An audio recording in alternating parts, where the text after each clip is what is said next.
My name is Madelaine Golec, and I am the owner and pelvic health physiotherapist here at ECO Physiotherapy. And in case you can't see, I am also 29 weeks pregnant. I am creating a series of pregnancy videos to talk about the common complaints that I treat women for during pregnancy as well as postpartum. Today's topic is about lower back pain and sciatica.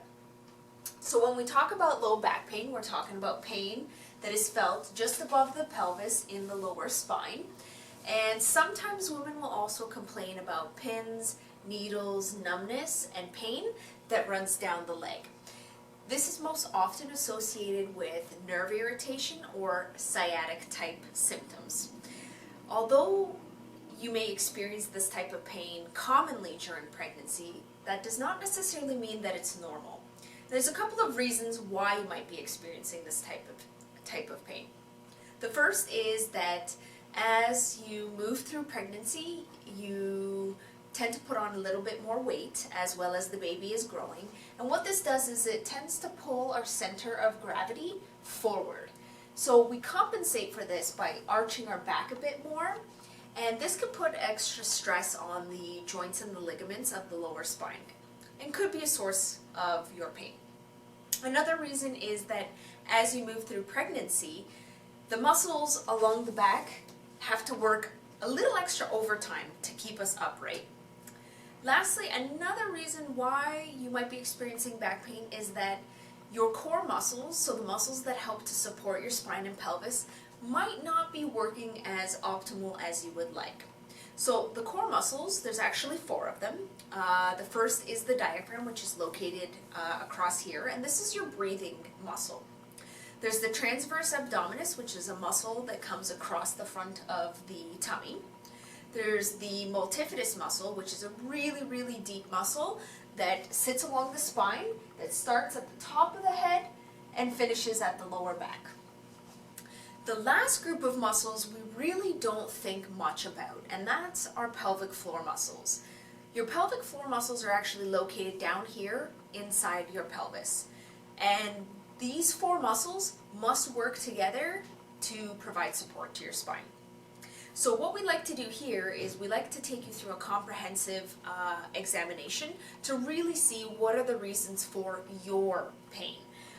We also do perform an assessment of the pelvic floor, so you want to make sure that when you're booking for any physiotherapy exam, that if you want your pelvic floor examined, that it's done by somebody who is specifically trained to do so. So what I would actually like to do today is kind of give you some tips on how to turn and get up out of bed.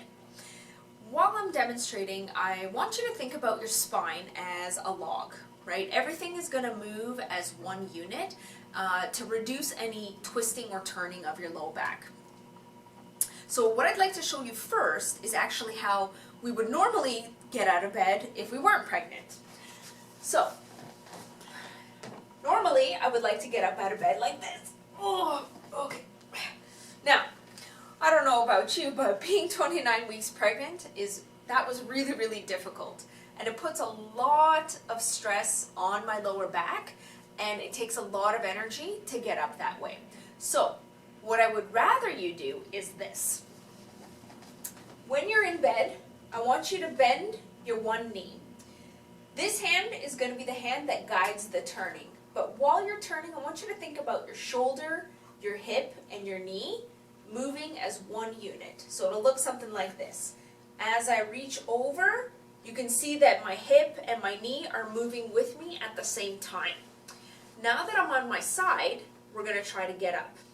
What you need to do is bend your knees, make sure that your knees and your ankles are together.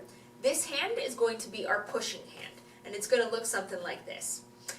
As my feet move their way toward the edge of the bed, we're going to use the momentum and the push to help get us sitting upright. This should really help you to change position in bed as well as get out of bed a little bit easier. So test it out at home, and hopefully you found these tips useful. For more information, you can click the link for our website or click the link for our Facebook page. There's lots of good information there, and we look forward to seeing you at the next video. Thank you.